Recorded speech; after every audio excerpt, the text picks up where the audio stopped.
Hi,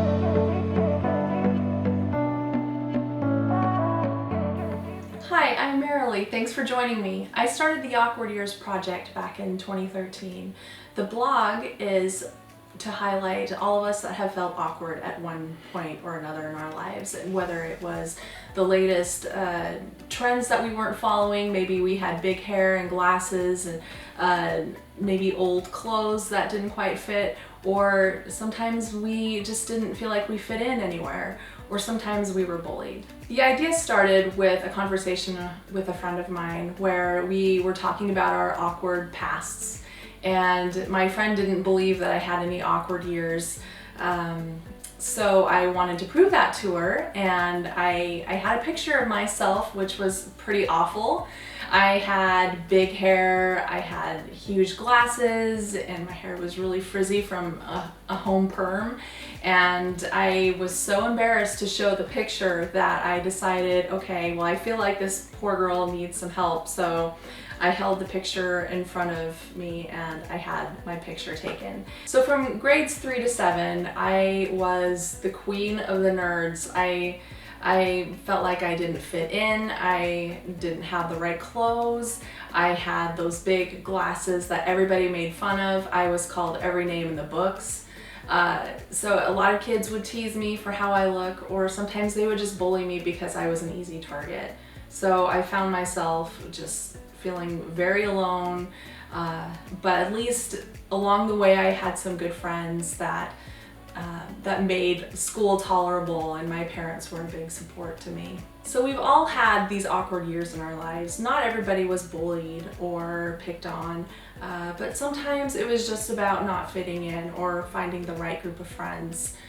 So that's what I wanted to highlight with this blog, was that all of us at one point or another did not feel like we belonged, or we felt like we were getting picked on. And so I wanted this blog to be to kind of highlight those years that sometimes people can laugh along and relate. Some people can really empathize because they've been through the same things.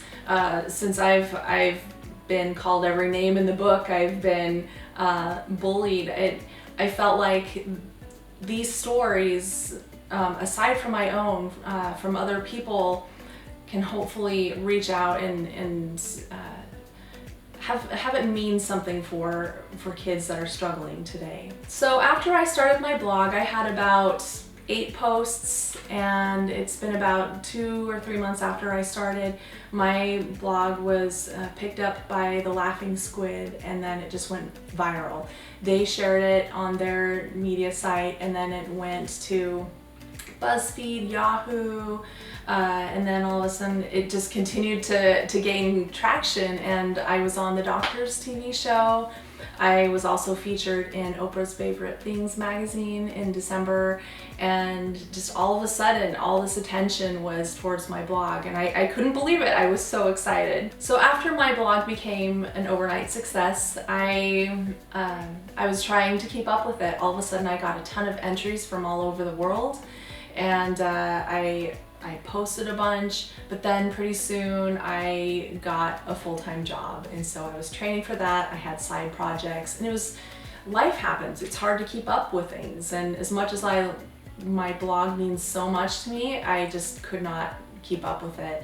And as soon as things started to die down a little bit, I couldn't actively find people at that time, so my blog just kind of stalled for a while. And so it really hurt me that I stopped doing my blog, because it was my passion project. This is something that means near and dear to my heart, and I wanted to continue to share it. And so that's why I'm going to challenge myself to get back into the blogging world. There's a lot of challenges that I face, but I'm ready to face them head on and start blogging again. So in January, at the beginning of the year, I am challenging myself for 6 weeks to get back into my blog, and I'm going to release videos every week with different challenges and successes that I've faced each week as I'm going back into this blog.